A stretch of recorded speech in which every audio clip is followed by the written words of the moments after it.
The mystery surrounding Justin Hayward, the legendary voice and guitarist of the Moody Blues, has lingered in the hearts of fans for years, not because of scandal or disappearance, but because of an emotional silence he kept tucked away, a silence that, once broken, reveals a truth more heartbreaking than anyone expected. For decades, Hayward stood as the soulful anchor behind hits like Nights in White Satin, Tuesday Afternoon, and Your Wildest Dreams, captivating generations with his poetic lyrics and haunting melodies. Yet beneath the surface of that iconic voice was a man quietly carrying the weight of loss, disillusionment, and emotional distance from a world that once idolized him. In recent interviews and candid reflections, Hayward has finally begun to open up about what he calls the unbearable quiet after the roar, referring not only to the passing of his fellow Moody Blues bandmates like Ray Thomas and Graham Edge, but to the slow, almost imperceptible unraveling of the close bonds that once defined the band. As he approaches his late 70s, Hayward revealed that the real tragedy was not the end of the Moody Blues, but the emotional isolation that followed a life filled with stages and applause, yet hollowed by the absence of the people who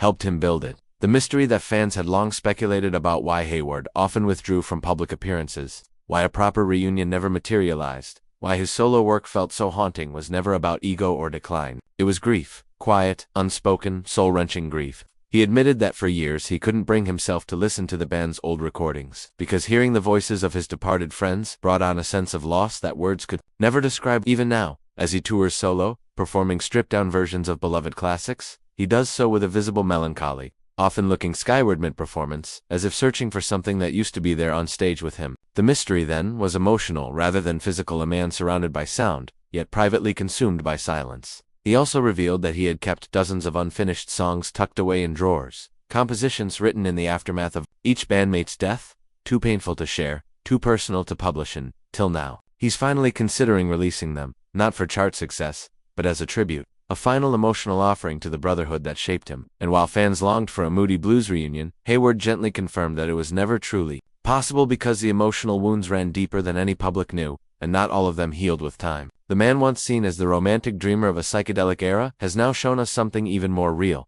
that the heaviest burdens are often carried in silence, that legends can feel loneliness more acutely than anyone, and that even the most beautiful music cannot shield a heart from breaking. The mystery of Justin Hayward wasn't about drama, it was about sorrow, solitude, and the quiet courage it takes to finally say, "This is what it really felt like." And now that he has, the truth cuts deeper than any rumor ever could.